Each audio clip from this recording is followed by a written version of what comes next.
नमस्कार। कैसे हैं आप सब? आई होप आप लोग काफ़ी ज़्यादा बढ़िया होंगे। एंड आज की इस वीडियो के अंदर हम लोग बात करने वाले हैं कि आपके सीयूईटी के अंदर इंग्लिश में सिलेबस क्या होगा एंड क्वेश्चंस किस तरह से पूछे जाएंगे एंड इसके साथ साथ इंग्लिश की आपकी स्ट्रेटजी क्या होनी चाहिए प्रिपरेशन करने के लिए। तो यानी कि अगर आप एक सीयूईटी के एस्पायरिंग स्टूडेंट हैं, अगर आप इंग्लिश दे रहे हैं अपने सीयूईटी के अंदर, तो आज की वीडियो आपके लिए कंप्लीट वीडियो है एंड इस वीडियो को देखने के बाद आपका कोई भी दूसरा डाउट इंग्लिश को लेकर के नहीं बचने वाला है, ये गारंटी मेरी है। तो जितने भी स्टूडेंट्स हैं इंग्लिश के, जितने भी स्टूडेंट्स हैं एसपीसीसी के, आपके लिए काफ़ी ज़्यादा फायदेमंद ये वीडियो होने वाली है। इस वीडियो को बिल्कुल स्टार्टिंग से लेकर के एंड तक देखना, और अगर आपको कुछ नोट डाउन भी करना है तो आप नोट डाउन भी कर सकते हैं, अपना पेन एंड पेपर आप लेकर के बैठ सकते हैं, क्योंकि वीडियो काफ़ी ज़्यादा बेनिफिशियल आपके लिए होगी। ठीक है, तो चलिए शुरू करते हैं। सबसे पहले हम लोग बात करते हैं आपके इंग्लिश के सिलेबस को लेकर के। अब देखिए, जैसे आप इंग्लिश का सिलेबस देखते हो अपनी वेबसाइट पर, तो वहां पर कुछ टॉपिक्स लिखे हुए दिखते हैं, बट उन टॉपिक्स के अंदर क्या क्या चीज़ें पूछी जाने वाली हैं वो वहां पर शो नहीं होती है, बट वो चीज़ें मैं आपको बताऊंगा। तो देखिए, सबसे पहले आपका जो रीडिंग कॉम्प्रिहेंशन है वो आपके लिए काफ़ी ज़्यादा इंपॉर्टेंट रोल प्ले करने वाला है आपके एग्जाम के अंदर। अब जो रीडिंग कॉम्प्रिहेंशन है वो क्या होता है भाई, उसके अंदर आपको पैसेजेस देखने को मिलते हैं एंड उन पैसेजेस के बेसिस पर आपको आंसर देने होते हैं क्वेश्चंस के, तो उसको बोल दिया जाता है रीडिंग कॉम्प्रिहेंशन, राइट। तो रीडिंग कॉम्प्रिहेंशन आपको यहां पर बेसिकली तीन तरह के पूछे जा सकते हैं, जिसके अंदर आपका सबसे पहले फैक्ट बेस्ड रीडिंग कॉम्प्रिहेंशन है। अब फैक्ट बेस्ड क्या होता है? अभी मान लीजिए आपका कोई आरसी है, आरसी मतलब रीडिंग कॉम्प्रिहेंशन में शॉर्ट फॉर्म बोल रहा हूं। तो मान लीजिए अगर आपका कोई आरसी है जो आ गया है इकोनॉमी के ऊपर, जो आ गया है हिस्ट्री के ऊपर, या फिर इस तरह की चीजों के ऊपर जहां पर फैक्ट्स प्रेजेंट हैं, तो वो बोल दिया जाता है आपका फैक्चुअल बेस्ड आरसी। तो वहां पर आपको फैक्ट बेस्ड आरसी देखने को मिल सकता है। इसके साथ साथ जो दूसरा आरसी देखने को मिलेगा वो आपका नरेटिव बेस्ड आरसी हो सकता है, यानी कि जो ऑथर है जिसने लिखा है उसका नरेटिव क्या है, राइट। तो वो आपका नरेटिव बेस्ड आरसी हो सकता है। एंड इसके साथ साथ आपका वहां पर लिटरेरी आरसी भी हो सकता है, यानी कि आपके लिटरेचर से कोई आरसी उठा दिया जाए, और वो लिटरेचर जो होगी वो 12th क्लास की बुक वाली लिटरेचर नहीं होगी, वो कहीं से भी कुछ भी आ सकता है। तो ये तीन तरह के जो आरसीज हैं वो आपको यहां पर देखने को मिल सकते हैं। अब आरसीज की प्रिपरेशन किस तरह से करनी है, प्रैक्टिस किस तरह से करनी है, वो मैं वीडियो के लास्ट में आपको बताऊंगा। ठीक है, तो यहां पर आ जाता है आरसी रीडिंग कॉम्प्रिहेंशन। इसके बाद अगर हम बात करें तो फिर आ जाता है आपका वर्बल एबिलिटी, राइट। अब देखिए, वहां पर सिर्फ और सिर्फ वर्बल एबिलिटी लिखा हुआ है, बट वर्बल एबिलिटी के अंदर क्या क्या चीजें पूछी जा सकती है वो वहां पर मेंशन नहीं है। तो जो वर्बल एबिलिटी के सेक्शंस होते हैं वो मैं एक बार आपको बता देता हूं। तो देखिए, यहां पर आपसे पार्ट ऑफ स्पीच के अंदर से कुछ भी पूछा जा सकता है, जैसे कि भाई noun, pronoun, verbs, adverbs, adjectives, conjunction, right. वो जो चीजें होती है उसके अंदर से आपसे कुछ पूछा जा सकता है। इसके अलावा फिर फिगर ऑफ स्पीच के अंदर से आपसे पूछा जा सकता है। फिगर ऑफ स्पीच के अंदर जैसे जैसे हिंदी के अंदर अलंकार आपने सुने होंगे, तो एक्जैक्टली उसी को फिगर ऑफ स्पीच बोल दिया जाता है। जैसे कि भाई सिमिली है, कोई भी हमें कंपैरिजन करना है, एज और लाइक वर्ड यूज करके हम कंपैरिजन करते हैं, उसको सिमिली बोलते हैं, या फिर मेटाफर हो गया। इसके अलावा अगर आप देखोगे तो फिर वहां पर आपका आयरनी हो गया, पन हो गया। तो ये जो चीजें होती है ये होती है फिगर ऑफ स्पीच। तो इसके अंदर से भी हो सकता है, मतलब पक्का नहीं है बट हो सकता है कि इससे आपसे क्वेश्चन पूछे जा सकते हैं, क्योंकि वहां पर सिर्फ वर्बल एबिलिटी लिखा है और वर्बल एबिलिटी के अंदर आने वाले कोई भी टॉपिक आपसे पूछे जा सकते हैं। इसके अलावा अगर हम बात करूं तो फिर एनालॉजीज आते हैं। एनालॉजीज क्या होता है? अब देखिए, बहुत इंटरेस्टिंग चीज है। एनालॉजीज के अंदर होता है भाई, आपको दो वर्ड्स दिए जाते हैं, उनके रिलेशन को आपको एनालाइज करना होता है, एंड उसके बाद एक वर्ड और दिया जाता है, फिर आपको फोर्थ वर्ड लिखना होता है आपकी एनालॉजी के ऊपर कि भाई आपने जो एनालाइज किया है उसके हिसाब से फोर्थ वर्ड क्या होना चाहिए। फॉर एग्जांपल, जैसे कि आपको फिलहाल स्क्रीन पर दिख रहा है, तो यहां पर देखिए लाइक एंड लव दो वर्ड दिए हुए हैं। ठीक है, लाइक एंड लव को आपने एक रिलेशन में बिल्ड कर दिया कि भाई दोनों सिमिलर काइंड ऑफ वर्ड्स हैं। इसके बाद यहां पर डिसलाइक वर्ड दिया हुआ है, फिर उसके बाद डैश है कि डैश के अंदर क्या आएगा। तो यहां पर आपको चार ऑप्शंस मिलेंगे एंड इसके अंदर से बेस्ट ऑप्शन आपको चूज करना होगा। अगर मान लीजिए ऑप्शंस के अंदर हेट है, तो भाई डिसलाइक के साथ जो हेट का रिलेशन है वही लाइक के साथ लव का रिलेशन है, तो हेट जो होगा वो यहां पर फिट हो जाएगा, राइट। तो इसी को बोल दिया जाता है एनालॉजीज। तो ये भी आपके आने के चांसेस हैं। आई गेस आपको बहुत क्लियर तरीके से समझ आ गया होगा। इसके अलावा अगर हम बात करूं तो पैरा समरी भी आ सकती है, यानी कि भाई आपको एक पैराग्राफ दिया गया है, उसकी समरी आपको दी गई है, आपको चूज करनी है बेस्ट समरी कौन सी है। इसके अलावा फिर आपका फिर पैरा कंप्लीशन भी आ सकता है। पैरा कंप्लीशन के अंदर आपको एक पैराग्राफ दिया गया है और लास्ट में आपको उसको कंप्लीट करना है और वहां पर ऑप्शंस आपको मिल जाएंगे। तो ये सेक्शंस आपके आ सकते हैं आपके वर्बल एबिलिटी के अंदर। अब इसके बाद अगर हम बात करूं तो फिर आ जाता है आपका रीअरेंजिंग द पार्ट्स। अब बहुत इंटरेस्टिंग है, ध्यान से सुनना इस चीज को, ठीक है। रीअरेंजिंग द पार्ट्स को हम लोग पैरा जंबल भी बोल देते हैं, कि आपको भी 4-5 सेंटेंसेस दिए जाते हैं, फिर आपको उसको लॉजिकल ऑर्डर के अंदर उन सभी को अरेंज करना होता है। उनका जो ऑर्डर होता है ऊपर नीचे होता है, बट आपको उसको लॉजिकल ऑर्डर के अंदर डिसाइड करना होता है। फॉर एग्जाम्पल, अब देखिए, जैसे यहां पर 4 सेंटेंसेस दिए गए हैं। Ashish is a good person, पहला सेंटेंस। दूसरा है आई हैव अ फ्रेंड। तीसरा है we are friends for a very long time. And fourth है हिज नेम इज आशीष। अब आप इसको पढ़ के देखिए, ये बिल्कुल भी लॉजिकल ऑर्डर के अंदर नहीं है, राइट। अब इसको लॉजिकल ऑर्डर में किस तरह से बनाया जाएगा, तो इसका आंसर है मान लीजिए BDAC। अब इसको हम लोग पढ़ते हैं कि क्या आंसर हो सकता है, ठीक है। सबसे पहले जो लाइन आएगी वो आएगी आई हैव अ फ्रेंड, ठीक है। फिर उसके बाद जो लाइन आएगी वो लास्ट आएगी his name is Ashish. Then उसके बाद फर्स्ट लाइन आएगी Ashish is a good person. फिर सी आएगा यानी कि we are friends for a long time. अब देखिए अगर आप इसको इस तरह से पढ़ते हैं तो एक लॉजिकल ऑर्डर यहां पर निकल करके आ रहा है, ठीक है। तो ये जो पैराजंबल्स है, रीजनिंग के पार्ट्स हैं, वो आपको एग्जाम के अंदर देखने को मिलने वाले हैं। और देखिए ये जो चीजें होती हैं ये प्रैक्टिस से ही आती हैं। सबसे पहले तो ये कि आप प्रैक्टिस करोगे तो आपको आ जाएगा, बट बहुत बार इसके अंदर ऐसा भी होता है कि भाई आपको लग रहा होता है कि ये आंसर है बट आंसर कोई दूसरा होता है। इसके अंदर भाई जो आपके गलत होने के चांसेस होते हैं थोड़े से बढ़ जाते हैं आपके पैराजंबल्स के अंदर, ठीक है। बट अगर आप प्रैक्टिस करेंगे डेफिनेटली आप इसको कर पाएंगे। इसके बाद अगर हम बात करूं तो फिर आ जाता है हमारा choose the correct word, right. अब यहां पर क्या होता है कि एक सेंटेंस होता है, सेंटेंस के बीच में एक डैश डाल देते हैं और वहां पर आपको सही वर्ड चूज करना होता है। हम फिर से एग्जांपल से समझते हैं कि किस तरह के क्वेश्चंस आपके आ सकते हैं। अभी जो मैंने एग्जांपल्स लिए बहुत ही ज्यादा इजी है, इससे थोड़ा सा डिफिकल्ट आपको देखने को मिल सकता है, बट मैं आपको एग्जांपल से समझा रहा हूं ताकि आपको समझ अच्छे से चीजें आ सकें। सो देखिए यहां पर एग्जांपल क्या लिखा है, car drivers in my town are dash drivers, right. तो अब देखिए यहां पर ऑप्शंस क्या क्या है, डेंजर है, डेंजरस है, डेंजरसली है, डेंजरस है। तो भाई यहां पर क्या ऑप्शन हो सकता है, मान लीजिए मैं पहला ऑप्शन चूज करता हूं, the car drivers in my town are danger drivers, थोड़ा सा सूट नहीं कर रहा है, राइट। बट अगर हम लेते हैं डेंजरस तो यहां पर डेंजरस बहुत ही परफेक्ट तरीके से सूट कर जाता है। The car drivers are in my town are very dangerous drivers, right. तो यहां पर ये फिट हो गया। बट मान लीजिए अगर मैं नेक्स्ट आपके ऑप्शन की बात करूं, the dash of our tenants is our priority. Tenants का मतलब होता है किराएदार, राइट। तो अब आप मुझे बताइए कमेंट्स के अंदर कि इसका क्या आंसर होना चाहिए, फटाफट कमेंट कीजिए एक बार, ठीक है। फिर मैं आपको बताता हूं।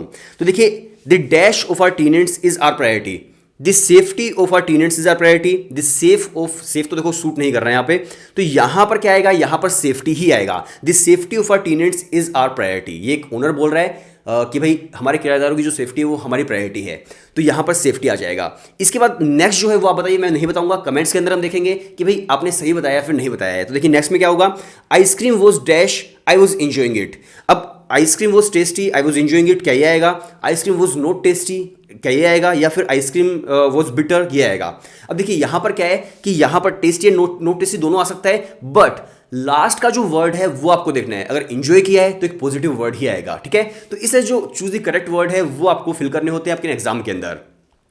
इसके बाद अगर हम बात करें तो फिर यहां पर सिनोनिम्स एंड एंटोनिम्स भी आ सकते हैं। अब उनका क्या मतलब होता है, सिनोनिम्स का मतलब होता है similar kind of words and antonyms का मतलब होता है ऑपोजिट वर्ड्स। कोई भी वर्ड आपके सामने आ सकता है एंड उस वर्ड का सिनोनिम क्या होगा, उस वर्ड का एंटोनिम क्या होगा, वो आपसे पूछा जा सकता है। अब एग्जांपल देखिए यहां पर लिखा हुआ है, अगर मैं एंटोनिम्स की बात करूं, इन है तो आउट हो जाएगा, राइट। तो इससे ऑपोजिट वर्ड्स होते हैं।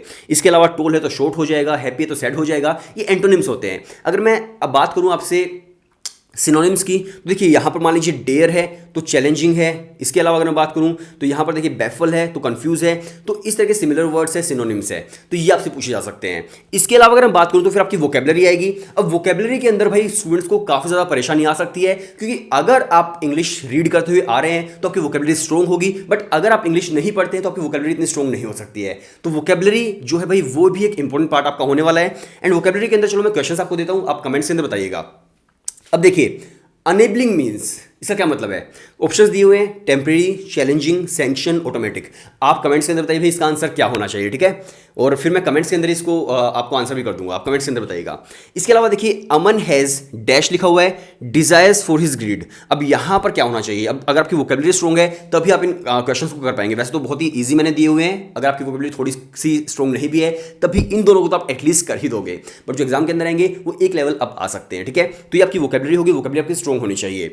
इसके बाद हम लोग बात करते हैं स्टेप्स ऑफ प्रिपरेशन। अब देखिए यहां तक आपने सिलेबस समझ लिया है, किस तरह के क्वेश्चंस आएंगे वो आपने समझ लिया है, बट अब हम लोग बात करते हैं स्टेप्स ऑफ प्रिपरेशन, यानी भाई प्रिपरेशन के स्टेप्स आपके क्या होंगे। सो देखिए यहां पर भाई एक चीज है जो मैं आपको बताना चाहता हूं स्टेप्स ऑफ प्रिपरेशन से पहले, राइट। तो सुनील पांडा सर के साथ हमारा कोलैबोरेशन में एक चैनल है जिसका नाम है क्लास डेस्क, आप एक बार उसको विजिट कर सकते हैं। वहां पर हम लोग लेक्चर्स भी अपलोड करते हैं, सीयूटी से रिलेटेड जितनी भी अपडेट्स होती हैं वो सारी अपडेट्स आपके सामने आती हैं, सीयूटी से रिलेटेड जितने भी आपके डाउट्स होते हैं वो होते हैं। And every Saturday at 8 PM हम लोग लाइव आते हैं, जिसके अंदर सीयूटी के लाइव डाउट्स भी हम लोग सोल्व करते हैं हमारे चैनल पर। तो आप एक बार क्लास डेस्क चैनल को विजिट कर सकते हैं, उसको आप सब्सक्राइब कर सकते हैं, और आपके लिए काफी ज्यादा बेनिफिशियल वो चैनल होने वाला है। सुनील सर के साथ ही कोलैबोरेशन में हमारा चैनल है, और सभी स्टूडेंट्स के लिए, जो भी स्पेसिफिक स्टूडेंट्स हैं उन सभी के लिए वो चैनल बहुत ज्यादा बेनिफिशियल होगा, राइट। उसके अंदर मेरी वीडियोस हैं, उसके अलावा हमारे साथ कुछ टीचर्स हैं उनकी वीडियोस हैं, तो आपको बहुत ही बड़े तरीके से इंग्लिश हो गया, जीटी हो गया, वो पढ़ाया जाता है वहां पर। अगर आप इंग्लिश प्रिपेयर करना चाहते हो, डीजीटी करना चाहते हो, तो चैनल को जरूर सब्सक्राइब कर लीजिएगा, ठीक है। उसका लिंक डिस्क्रिप्शन के अंदर आपको मिल जाएगा। तो इसके बाद हम लोग बात करते हैं स्टेप्स ऑफ प्रिपरेशन की कि कैसे हम लोग प्रिपेयर करें। तो देखिए यहाँ पर दो तीन चीज़ें मैं आपको बता रहा हूँ।